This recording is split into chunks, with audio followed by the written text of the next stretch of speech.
Very light and fluffy snow.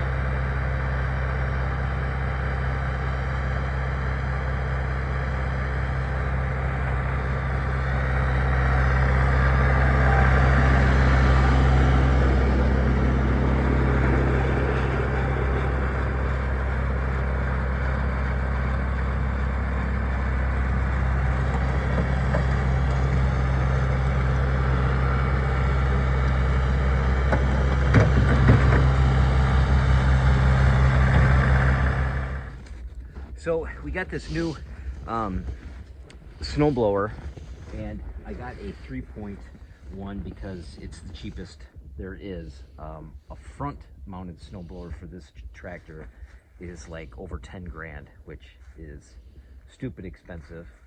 And you can also get a 3-point snowblower that you actually pull, and you can go forward and it blows the snow. So the inlet, or whatever you want to say, is on this side of the tractor.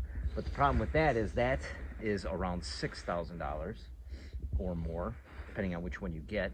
And from what I understand, and from what you can imagine, is that sometimes this thing kicks out rocks. So if it was going forward and kicking out rocks, it'd be smacking the tractor and smacking you in the back of the head. So that wouldn't be good.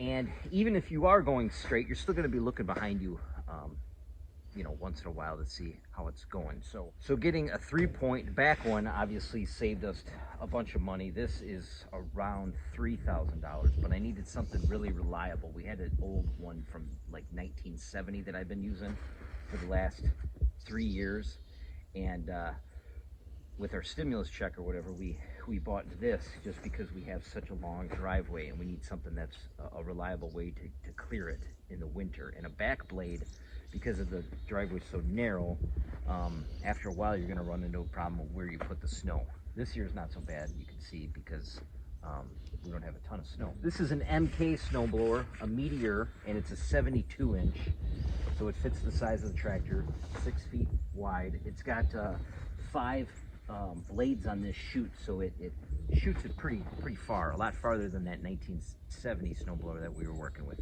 which only was about 20 feet. This can do almost double that, depending on the type of snow, of course. And that only had 3 blades, right? Yeah, that one only had 3 blades, and I was shearing a lot of pins and stuff, shear pins. So like I say, the older we get, we're gonna want to have something that we can count on.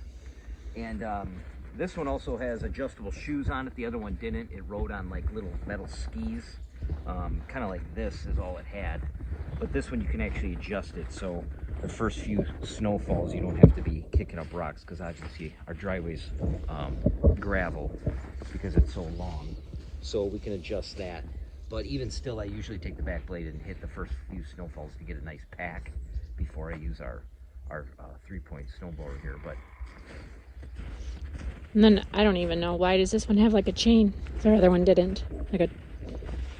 yeah, the other one was gear driven, and this one is chain driven. I don't know what's better or worse. But this year I tried to solve the problem of always turning around and looking the other way, is I bought one of these. This is for like a backhoe, replacement backhoe mirror.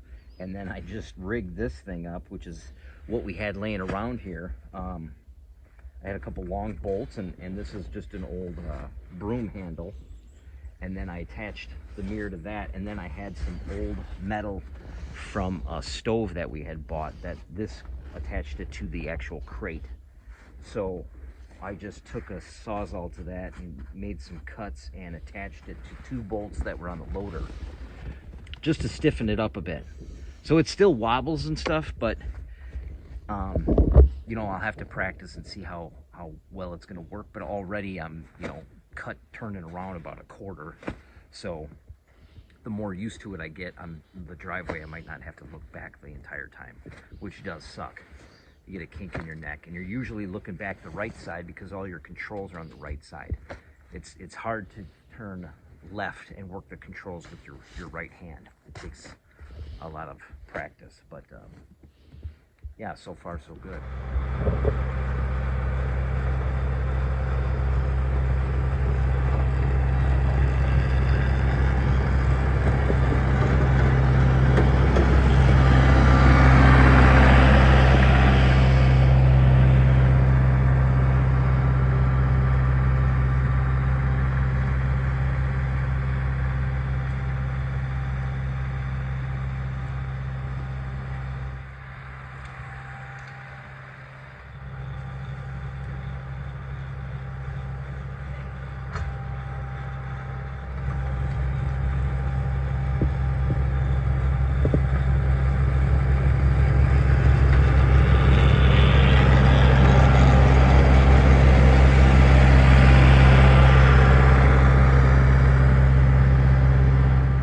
So the chute control is getting, it was sticky in the beginning, but it's getting better.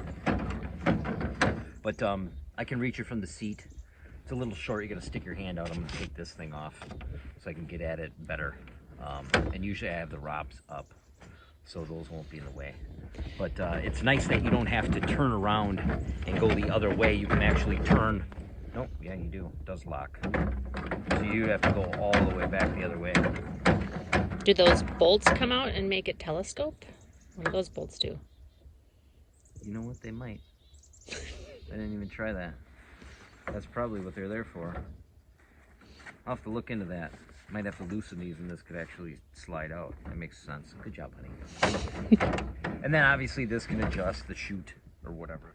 So this is the best way we found to clear snow, the cheapest way. It does suck. I mean, the wind will turn or whatever and you'll just get douched with snow. Obviously the tractor gets full of snow. A back blade just wouldn't work after, you know, toward the later in the year. And the other type of snowblowers are so expensive. Even if you had you're always going to get hit with snow without a cab tractor pretty much. But a cab tractor also costs $10,000 more. And when I'm working in the woods, pulling logs, and the other things I do, getting in and out of a cab tractor would be just annoying. But maybe when we're filthy rich, someday we'll have both. Because it would be great to just wake up both?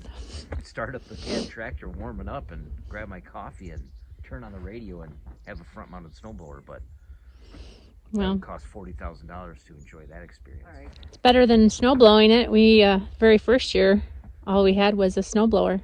Yeah, the first year, all we had was a push-behind snowblower, 30 inches, a quarter-mile-long driveway. It took, I think... 4 swipes? Yeah, 4 swipes in about 20 minutes each swipe. And about halfway, I had to take a break because your hands get so cold just standing there holding So it. I think you got probably pretty good now. It's definitely a step up. So, okay.